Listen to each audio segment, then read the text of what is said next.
Hi there. Welcome to AMA, Ask Media Anything. My name is Karen Witters. I'm a professor in the Department of Communication at UL Lafayette.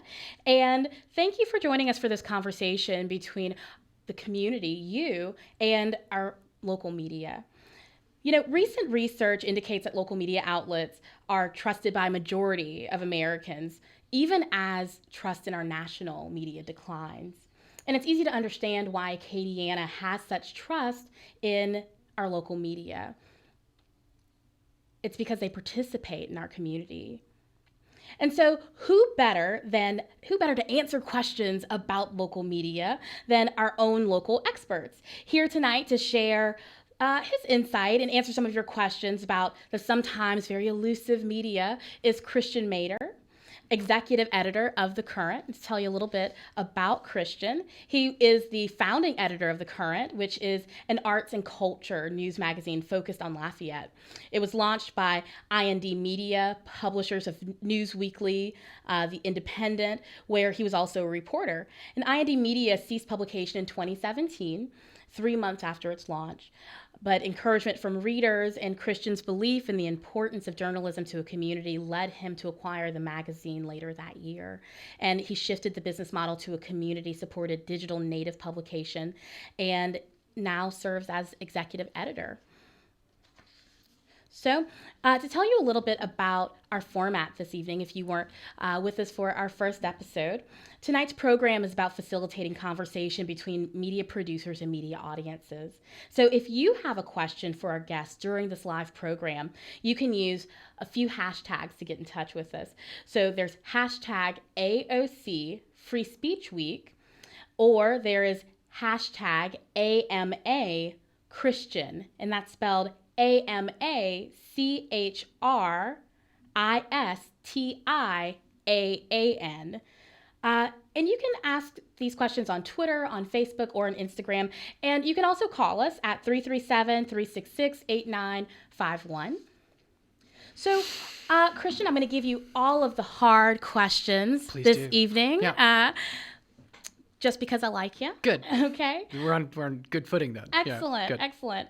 So let's begin with, we have a lot of questions that have come in this evening about free speech and about actually what gets published on The Current. So who makes the decisions about what the local news covers?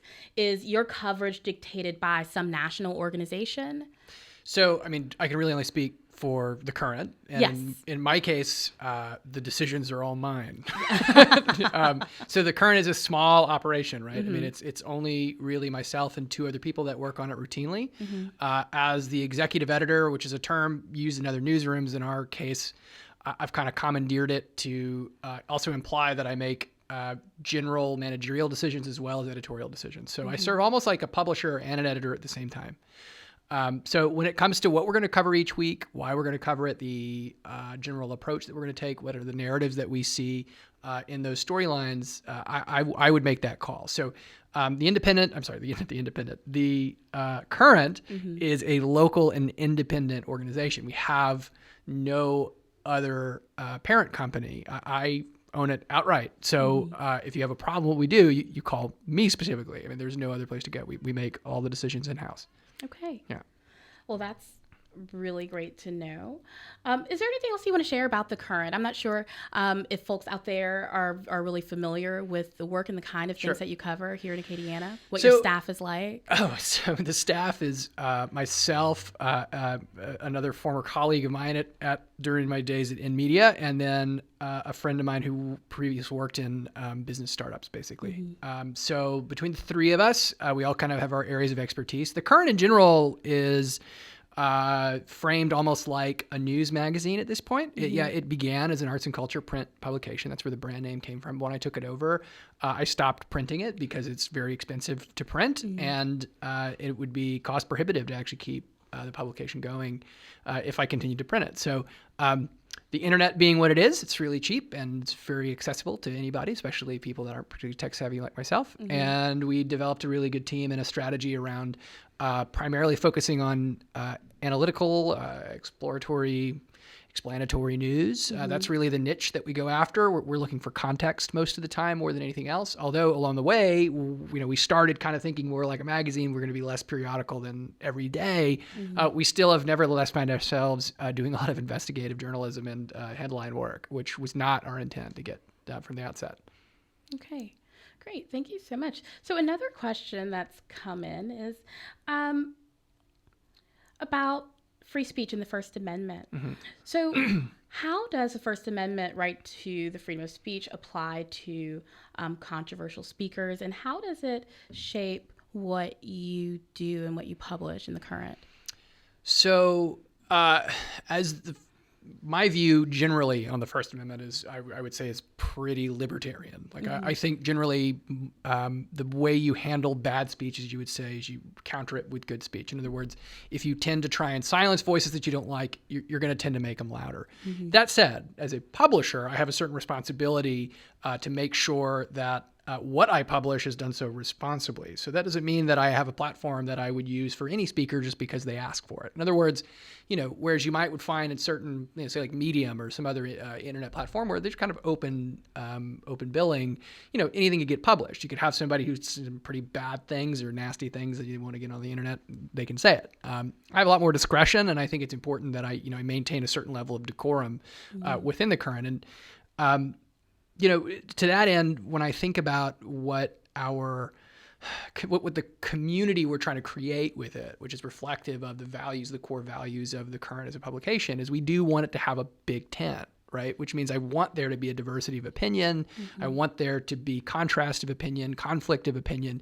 But, there's still, even within a big tent, some boundaries. Like there are some things that just don't get access. And to me, that has to do with values about human respect, decency, and inclusion. If you're not a party to those general human concepts, then I don't really have an interest in voicing your work inside of my platform. But that's different, I think, just because I own the product in and of itself. I'm not suggesting that controversial voices ought to be excluded from the public discourse altogether. I just don't have an interest in publishing them in the current. Okay. So another question that's come in, Christian. This is a true or false question. Okay. Media are either liberal or conservative. There's no in between. True or false? False. Okay. That is not to say that there aren't media that aren't conservative or liberal. I do actually subscribe to the notion that there's really no such thing as objectivity in media production. We can strive for it, and I think it's a goal that as journalists, it's our calling to be as objective or as fair-minded as we can be, especially when encountering positions that we disagree with. But I don't think it's possible for us to sort of like remove our humanity, like our subjectivity, to actually come into a situation and remove it and say, I don't have any opinion about this. Right. Some have even said that real objectivity is more about transparency and a process of verification, like verifying your facts. Absolutely. Right. The way I try and frame it for our work is I have no problem coming to a story with a point of view, so long as I make that point of view transparent to you, and I kind of provide the crumbs along the way that you can follow how I arrived at my conclusion. Because at the end of the day, what you want people to be, especially when you write, we do a lot of opinion pieces. It's opinion journalism with a lot of meat and reporting in it. And I want you to see how I arrived at that conclusion. I don't want to disguise how we built that argument, because at the end of the day, if I'm wrong, I want to be proven wrong. And I think that's really just about rational discourse and being able to enter into the marketplace of ideas and compete. Absolutely. Okay. And another question that's come in from our audience. Does the media have an ethical responsibility to the community? And do you have an obligation to disclose any financial considerations that you might have? It absolutely has an obligation to the community. I mean, I would argue that insofar as, the press is part of the First Amendment, I mean, we're an essential part of any American community or any, community that sort of derives its politics from democratic virtues, right? Right. So Yeah, absolutely. At the end of the day, we have to be a part of it. I mean, we live here. We make our families here. I mean, you have to know and understand the people that you're going to report on and with and about. What was the second question? The second part was, do you have an obligation to disclose any financial considerations that you might have? I would say yes. Okay. And again, I can only speak for the current. We've tried as best we can to make, as a matter of policy, any sort of financial donation, I guess you would call it.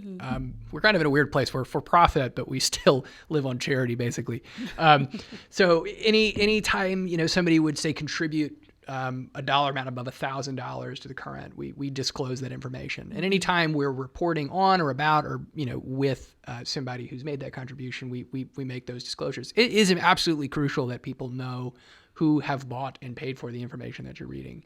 I don't actually think that in every case that because a publication of any sort would have dollars coming from this person or that person, that necessarily means that their views are tainted. But as a reader, that's really your choice to make, right? And they need to be armed with that information. It would be irresponsible for us to attempt to hide that. Yeah. And so I think it's great that you brought up this essential connection between journalism and democracy, right? Because you can have journalism without democracy, but not democracy without journalism. Why do you think that is? Why can you have journalism without democracy, but not democracy without journalism? Right. Okay, so because democracy is premised on the idea that the public has information necessary to make decisions. So if you don't have journalism or the fourth estate or whatever sort of like edifice that's required to disseminate information, whatever you want to call it, the media, whatever, there's no other way for democracy to work. You have to have an independent evaluator of fact. You can't just be the governed and the governors. It wouldn't work that way. Now, how you have journalism without democracy, I would argue in many cases journalism creates democracy, right? I mean, it goes back to, in a way, the 18th century, the founding fathers, and the publishing of, the various things they did, Poor Richard's Almanac and all that kind of stuff, sometimes under anonymous names, mind you. So maybe the rules of transparency were different back then. Otherwise, the Federalist Papers wouldn't exist. Right. Yeah. Okay. Yeah. Getting deep. Yeah. All right. Yeah. I love this conversation. Yeah. Why do we have to stop at 30 minutes? We could do this all night. We could do this all night, folks. Yeah. So another question that just came in. Sure. If all news sources except those that cater to the top percent and leaders' interests fail and become fake news, what happens to democracy? Can you repeat that? Yes. Yeah. So the question is, if all news sources except those that cater to the top percent and leaders' interests fail, so if those fail and become fake news, what happens to democracy? I guess if I'm following the premise of the question correctly, it's the idea that there are media outlets that serve primarily the ruling class's purposes. And so if all others, other than those, if that's all that's left, right? I think this is what it's saying, yes. That's all that's left. Then what happens to democracy? Right. Well, then there's nobody to speak truth to power. Right. It fails. The experiment's over. I mean, there's no doubt about that. Now, I don't know that we're necessarily, I'm not particularly concerned that that's the situation we're in, if that's, the subtext of the question. I mean, I think by and large, we are still, primarily because of these really increasing styles and formats, like ways we could distribute information. The idea that we're faced with some sort of restriction on the creativity of the human voice is, I don't think that's going to be a problem. The means of production in journalism are now extremely diffuse. Like there's no way that you can really just squash it out. It won't happen. Well, and I think that since we had the fake news question come up, Sure. Why don't we get back to that? There was a question that came in earlier about fake news. And it says, with everything we used to consider reliable news now being suspected as being fake news, how does it news consumer know that you're on the up and up? So for our part, I mean, it's all about just continuing to build credibility and trust, and establish a framework of reporting that people can find predictable. So for me, ultimately, that means you just have to be accountable, right? If you are incorrect about something, you have to be quick to correct it. Okay. If you are if you cross a line and somebody calls on it, you have to be willing to admit that you were wrong, because the reality is that the media is going to make mistakes. We deal with a lot of information that we're always drinking from fire hoses, and we're trying to get as much as we can, as accurately as we possibly can, but we make mistakes. That's just a reality of the situation. So that begs the journalists and reporters involved to be as swiftly accountable as they possibly can be. And so for us at The Current, I mean, we work really hard to, one, make sure the story is right, and when it's not, to make sure that we correct it.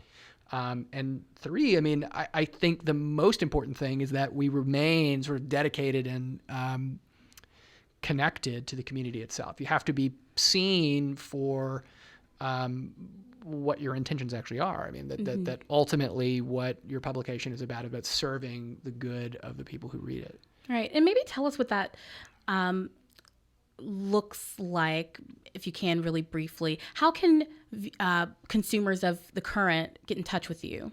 So if I haven't done a good job yet of putting my email address out there, Okay. I just continue to work on that. So, we publish a lot, and there are forums that you can get in touch with us on our website if you find it. You can also, I usually encourage often people to just email me on our Facebook page right now. I noticed people getting a little spicy on our comment page one day, and I thought, all right, well, we got to set some rules here. And, it would be simple enough just to put an inbox account and say, like, hit this unwatched inbox. But instead I put my email address up there. I mean, I think it's important that, as the editor of a small publication, look, we don't hit a lot of people like, say, the advertiser does, that people at least have a familiarity with who I am and what my outlook is, or feel like that there's some accountability. A friend of mine told me a story some time ago that, he was complaining sort of like the halcyon days of journalism in Lafayette, like the 1960s or something like that, and said, it used to be that if I was really mad at somebody, I'd call, whoever was the news director was at KLFY in 1965. And it's like, I just called Bill Patton and say, turn that off. And he would listen to me. And I think that's really important, that the people who actually control the media, so to speak, makes it sound so much like a puppeteer, but the people that actually publish this stuff are answerable to the people that read it and can take criticism. Okay. So another question, we have some more time here. See.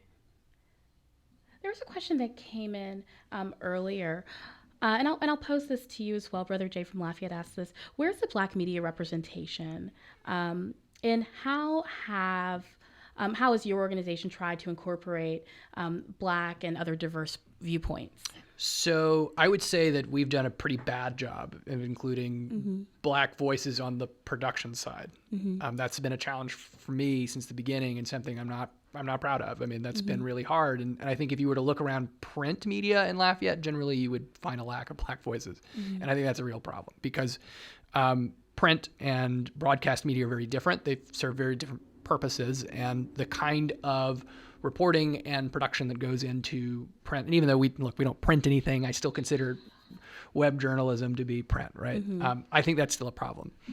On the content side, we've attempted as much as we can to present an inclusive face for what we believe Lafayette actually is. And, we try to be mindful of doing that in a way that doesn't create like sort of a system of like, okay, well, this is the space in which we put Black voices or Black faces, and these are for white people, white faces. We try to create a picture of Lafayette that's as much what it is as we possibly can. And frankly, that's always going to be a work in progress. It's especially difficult when you run a very small organization, because, I mean, I am still restrained to my own point of view. And that means I have certain, biases that I can't get around, and I don't even notice them sometimes. And we work really hard to try and solve that. But, again, not perfect. So we're trying. Okay. And I would imagine that part of that would be about engagement. Yeah. Would you say? Absolutely. And it's a part of the job that's becoming more and more demanding in terms of what's changing within the industry. And it used to be like you could be a reporter out on the street and like talk to people and you write, and that's it. That's your engagement, is reporting the story, right? But now you have all like the news cycle just keeps going and going and going and going.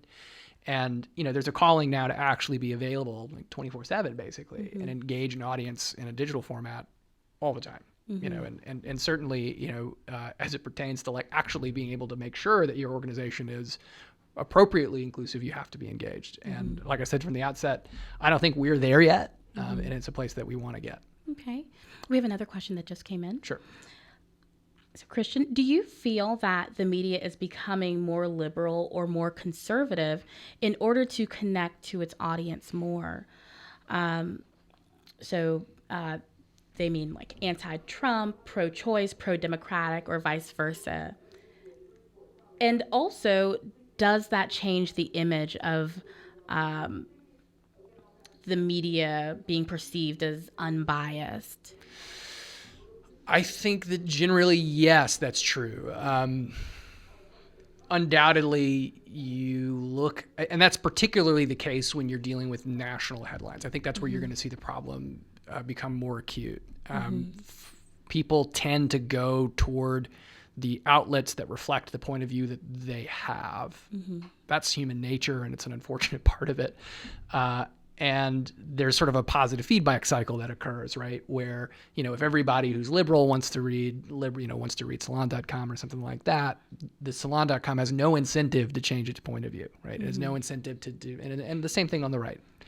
I don't think the problem is quite as pronounced in local media because local issues don't tend to have the same ideological bases, right? So to the second part of that question, yeah, absolutely. It tends to diminish or undermine the ability of journalists in general to claim objectivity or being unbiased. But as I said earlier, I'm not necessarily convinced that we were ever really all that objective or unbiased, right?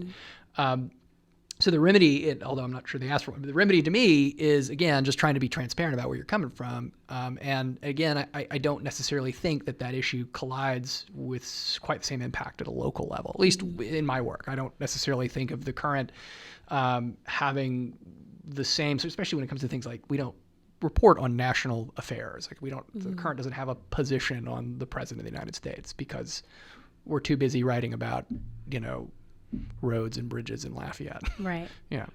Okay. Yeah. And so there was a lot of conversation in our last episode about the difference between local media and the national media. And there's also a question that's come in now about independent media, right? It's being different. So the question is, what is the difference between independent media and corporate media? Is one more reliable than the other? Man, it depends on how you define corporate. It depends on how you define independent. I mean, certainly there are corporate media organizations at the national level that I would say are generally trustworthy. And they're going to kind of hover around the ideological center, right? The Wall Street Journal is a corporate publication. The Wall Street Journal is a fine newspaper.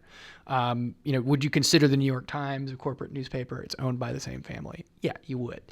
At a local level, those sorts of things just sort of disappear. I think where people tend to find a problem with corporate versus independent journalism, right, is when you have like a broad echo chamber that comes from like a central organization where you have like 30 or 40 TV stations, let's say, that are owned by one corporation and they're spread across the Southeast in a way that like makes certain information all just ripple across.